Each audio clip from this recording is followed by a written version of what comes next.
Hello guys, so welcome to my channel.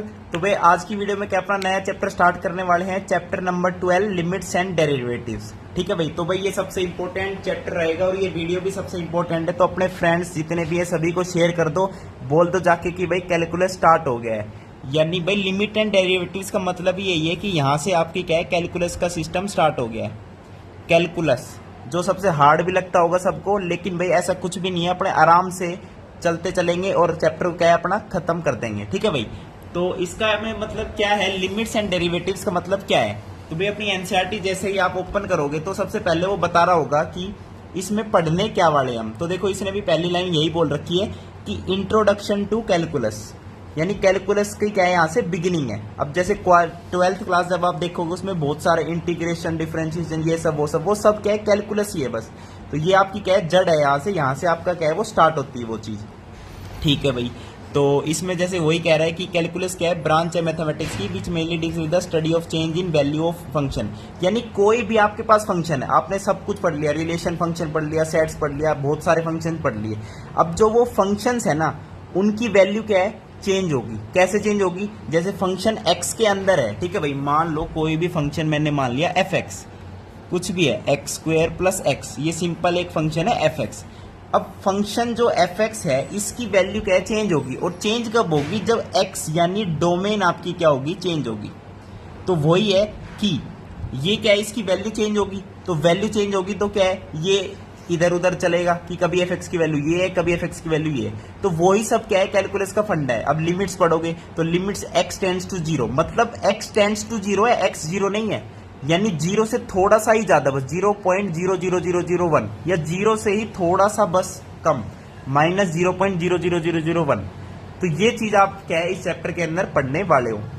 तो सबसे पहले भाई थोड़ा सा क्या है, डेरिवेटिव्स के बारे में इंट्रोडक्शन है। तो डेरिवेटिव बेसिकली है कि आपको पता ही होगा कि किसी का डेरिवेटिव लेना यानी डिफरेंशिएशन करना किसी भी फंक्शन का। अब यही फंक्शन मान लेते हैं f x is equal to x square plus x.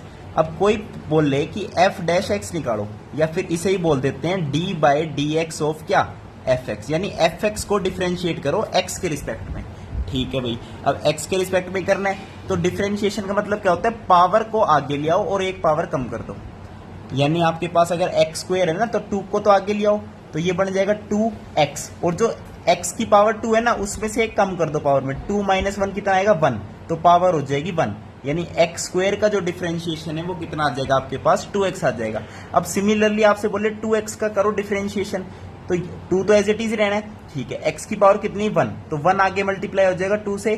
ठीक है, और जो x है x की पावर में कम हो जाएगा, यानी 1 पावर है तो 1 माइनस 1 0 पावर हो जाएगी x की पावर 0 1 होता है, तो इसका डिफरेंशिएशन कितना आ जाएगा, 2 आ जाएगा। समझे भाई, तो ये आपका क्या है, डिफरेंशिएशन है, डेरिवेटिव निकालना। अब इसका फंक्शन का डेरिवेटिव निकालते हैं, एक्स स्क्वेयर प्लस एक्स का कितना आएगा, इसका 2x, और x का कितना होता है, 1 होता है, तो इसका डेरिवेटिव आ गया 2x प्लस 1। अब सिमिलरली डबल डेरिवेटिव भी अगर करना हो तो बस f डबल डैश एक्स निकालो, यानी जो d by D x of f x निकाला है ना, अब इसको क्या करो, क्या बताओ, d by D x of किसका, दोबारा इसी का ही d by D x of f x, ये कितना है 2x प्लस 1। अब देखो कांस्टेंट टर्म जो होती है उसका हमेशा डिफरेंशिएशन कितना आता है, 0 आता है। वो कैसे आता है जी, मान लो कांस्टेंट टर्म 1 है तो 1 को लिख सकता हूँ 1 मल्टीप्लाई बाई एक्स की पावर 0।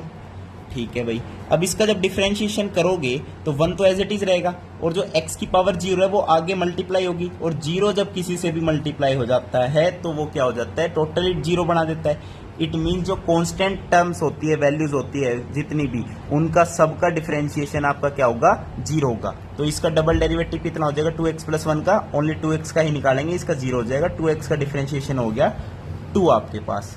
ठीक है भाई, तो ये होगी डेरिवेटिव्स की बात। ठीक है जी, तो स्टार्टिंग में एनसीईआरटी में आपको भाई डेरिवेटिव्स के बारे में बता रखा है। उसके बाद जो है इसने स्टार्ट करा है भाई लिमिट्स के बारे में। अब चैप्टर तो पूरा है ना भाई, लिमिट्स एंड डेरिवेटिव, तो सब कुछ चलेगा इसके अंदर, डेरिवेटिव भी और लिमिट्स भी। तो अब अपनी बात करते हैं भाई, लिमिट्स क्या होती है। लिमिट्स तो भाई नाम से ही पता चल रहा है कि कोई भी फंक्शन हो और उसमें क्या है, जो फंक्शन जैसे किसी भी वेरिएबल में, तो वेरिएबल की लिमिट लगा रखी है। तो लिमिट क्या क्या है, अच्छा जी देखो भाई, तो देख सकते हो भाई लिमिट में क्या कह रहा है कि इसने एक फंक्शन ले लिया f x is equal to x square, observe that x takes value very close to 0। Very close to 0 मैंने बताया, ठीक है भाई। The value of f x also moves toward 0, सही बात है भाई, फंक्शन एक्स स्क्वायर है। अब एक्स स्क्वायर है, जब एक्स की जगह जीरो रखोगे तो जीरो का स्क्वायर जीरो बनना है, लेकिन हमने एक्स की वैल्यू ली very close to zero, zero नहीं ली, वेरी क्लोज टू जीरो। तो जो फंक्शन एफ एक्स है वो भी कहां मूव करेगा, टुवार्ड्स जीरो, टुवार्ड्स जीरो ही मूव करेगा, समझे। जैसे ये जीरो है तो जीरो लोगे तो जीरो बन जाएगा, लेकिन एक्स की वैल्यू जब टुवार्ड्स जीरो लिए तो ये फंक्शन भी टुवार्ड्स क्या बनेगा, जीरो बनेगा, यानी जीरो की तरफ टेंड करेगा।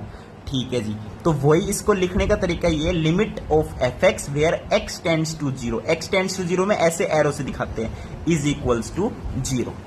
ठीक है, मतलब वही है कि एफ एक्स को x is equal to zero पे ही बता रहे हैं, यानी जब x जीरो को टेंड करेगा तो एफ एक्स कहां टेंड करेगा, जीरो को टेंड करेगा। It means limit of f x where x tends to zero is called zero. इसको बोलने का भी तरीका यही है।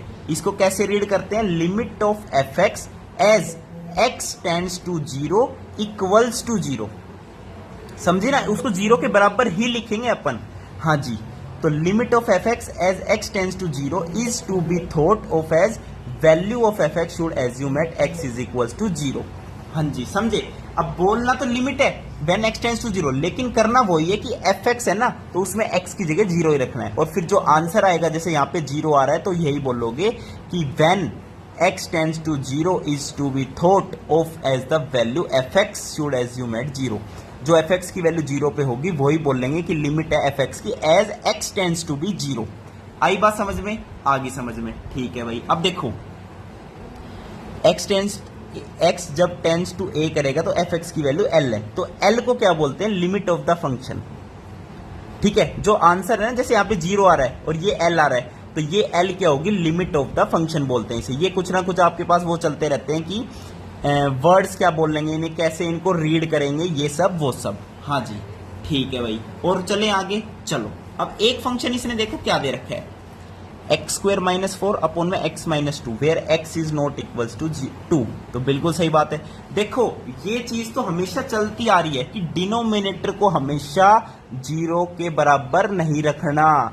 कहीं भी रैशनल मिल जाए पी बाई क्यू की फॉर्म में, डिनोमिनेटर मिल जाए, डिनोमिनेटर मिल जाए, तो सबसे पहले तो खुद से बोल देना कि डिनोमिनेटर कभी जीरो नहीं हो सकता, तो x माइनस टू कभी जीरो नहीं हो सकता। It means x can not be two, जो कि यहां दे रखा है, x is not equals to two. समझ गए, तो ये चीज तो आप खुद से बता देना। तो ऐसे फंक्शंस में भी लिमिट अप्लाई करेंगे। ठीक है, तो ऐसे बहुत सारे फंक्शन है जिसके अंदर हम क्या है, लिमिट्स को अप्लाई करते हैं। अब बारी आती है भाई लेफ्ट हैंड लिमिट की एंड राइट हैंड लिमिट की, तो वही आज मैं बताता हूं आपको। देखो भाई, लिमिट्स दो तरीके की होती हैं। एक होती है आपके पास लेफ्ट हैंड लिमिट, ठीक है भाई, एक आपके पास क्या होती है, राइट हैंड लिमिट। अब लिमिट तो बता दिया कि कोई भी एक फंक्शन है f x, limit of f x when x tends to zero is, मान लो कुछ भी है। ठीक है, अब देखो जो फंक्शन है एक्स टेंड्स टू जीरो है, ठीक है। अब लेफ्ट हैंड लिमिट बोल रहा है तो मैं लिखूंगा zero minus. Similarly right hand limit जब मैंने बोला है ना, limit of f x when x tends to zero plus, ये होगी राइट हैंड लिमिट। अब जीरो प्लस और जीरो माइनस का क्या मतलब है भाई, मैंने बताया जीरो की तरफ एक्स की वैल्यू टेंड्स करती है। अब जीरो की तरफ तो दोनों साइड से जा सकती है ना, नंबर लाइन है, ये जीरो है, तो इधर से भी जीरो की तरफ टेंड कर सकती है, इधर से भी जीरो की तरफ टेंड कर सकती है। इधर से जब जीरो की तरफ टेंड करेगी इट मींस पॉजिटिव होगी, 0.00000001 सपोज। इधर से जब टेंड करेगी तो ऑब्वियसली इधर सारे पॉजिटिव है, इधर सारे नेगेटिव है, तो इधर से जब एक्स की वैल्यू टेंड करेगी जीरो की तरफ तो वैल्यू हो सकती है -0.00000001। समझ गए, तो ये लेफ्ट हैंड लिमिट, ये आपकी क्या हो जाएगी, राइट हैंड लिमिट हो जाएगी। अब जैसे इसने एक फंक्शन दे रखे है अपने पास, f x is equals to 1 है एफ एक्स की वैल्यू जब एक्स है लेस देन इक्वल्स टू 0, और जब ग्रेटर देन इक्वल्स टू 0 है तो फंक्शन की वैल्यू है 2। अच्छा जी, बहुत बढ़िया बात है, कोई दिक्कत वाली बात नहीं। अब ये चीज देखो, यहाँ पे हम इस फंक्शन की वैल्यू निकालेंगे at left hand limit, at right hand limit. तो लेफ्ट हैंड लिमिट मैंने बताया कि -0.001, वो कब होगा, जब x क्या हो, लेस देन इक्वल्स टू 0, तभी होगा। और तब एफ एक्स की वैल्यू क्या है, 1 है। यानी जब लेफ्ट हैंड लिमिट लेंगे एफ एक्स की लेफ्ट हैंड लिमिट, यानी limit of f x when x tends to 0 minus कितना है, आंसर 1 है। सिमिलरली जब राइट हैंड लिमिट लेंगे तो एफ एक्स फंक्शन की जब राइट हैंड लिमिट अपन लेंगे तो उसकी वैल्यू क्या है, राइट हैंड लिमिट मतलब 0 से थोड़ा सा ही बड़ा, 0.00001, उसकी वैल्यू है फंक्शन की 2। तो इसका आंसर आ गया 2। अब यहां पे आपने देखा कि ये दोनों क्या है, अनइक्वल है। ये दोनों क्या है, अनइक्वल है ना। ठीक है, तो एक चीज नोट कर लो, आज एक बात बता दूं आपको, नोट कर लो। क्या? कि if right hand limit and left hand limit are not equal, अगर इक्वल नहीं है इट मींस दोनों कैसी हैं, डिफरेंट है। दोनों कैसी है, डिफरेंट है। तो द वैल्यू, ठीक है, limit, the value of limit can not exist, can not exist. यहां पे left hand limit right hand limit zero पे निकाली ना, ठीक है। तो इट मींस क्या है, इस फंक्शन की जो लिमिट है वो जीरो पे क्या है, एग्जिस्ट ही नहीं करती। इस फंक्शन की जो वैल्यू है वो जीरो पे डज नॉट एग्जिस्ट है, डज नॉट एग्जिस्ट। अब ये मत, अब यहां पे देखने को पता चल रहा है कि जब x की वैल्यू जीरो है तो फंक्शन की वैल्यू 1 है, लेकिन तब भी मैं बोल रहा हूं कि जब तक right hand limit and left hand limit equal ना हो जाए, इक्वल ना हो जाए, तब तक मत बोल देना कि वो वैल्यू एग्जिस्ट करती है। तो ये बात है right hand limit and left hand limit की। आगे बात समझ में आ गई। अब आपकी एनसीईआरटी में इलस्ट्रेशंस दे रखे हैं, इट मींस एग्जांपल्स दे रखे हैं, बहुत सारे आपके पास फंक्शन गिवन है, ये सब वो सब। तो मैं टेबल दिखाता हूं, इलस्ट्रेशन 1 देखो कि देखो भाई, लेफ्ट हैंड लिमिट लिए 5 पे, कोई भी फंक्शन है तो 5 से थोड़ा थोड़ा बड़ा, ये तो राइट हैंड लिमिट है तीनों, और ये चारों कैसी है, लेफ्ट हैंड लिमिट है। तो इन सब की वैल्यूज निकाल दी, वैल्यूज निकाल दी। ठीक है, अब देखो जब लेफ्ट हैंड लिमिट ली तो एफ एक्स की तो 15 आ रही है, राइट हैंड लिमिट ली तो भी कितनी आ रही है, 15 आ रही है, कोई दिक्कत नहीं। अब दोनों इक्वल है, इट मींस एक्स की वैल्यू जब 5 को टेंड करेगी, एफ एक्स की वैल्यू कितनी है, 15 है। ये भी बात नोट कर लो। क्या इसको नेक्स्ट पेज पे बता देता हूं। देखो कि किसी भी फंक्शन की, ये क्या है, a माइनस लिख देता हूं सीधा, ठीक है, x tends to a minus, तो x tends to a minus left hand limit और राइट हैंड लिमिट इक्वल है, तो वो किसके बराबर होगी, उस फंक्शन की a पर क्या वैल्यू। समझ गए? तो ये चीज भी क्या है, नोट कर लो। ठीक है भाई, तो ये एग्जाम्पल से ही ऐसे पता चलता है। तो ये एनसीईआरटी के एक बार एग्जाम्पल से सभी देख लेना। ऐसे ही सेकंड इलस्ट्रेशन है, क्या कह रहा है, एफ एक्स ले लिया एक्स क्यूब, तो एक्स एट 1, तो 1 पे क्या है, राइट हैंड लिमिट ले ली, लेफ्ट हैंड लिमिट ले ली।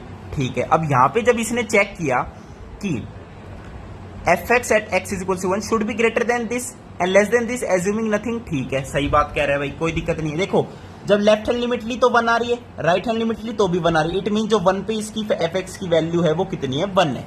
तो ऐसे ही थर्ड इलस्ट्रेशन है, ऐसे ही फोर्थ है, ऐसे 10 इलस्ट्रेशन दे रखे, 10, और वो भी डायग्राम के साथ। तो ये चीज आपको भाई पढ़नी पड़ेगी खुद से। एक बार एग्जाम्पल्स को देख लो, कोई दिक्कत वाली बात नहीं भाई। मैंने बता दिया left hand limit right hand limit दोनों बराबर है, तो वो किसके बराबर आएगी, फंक्शन की उस पे वैल्यू। सीधी सीधी बात है।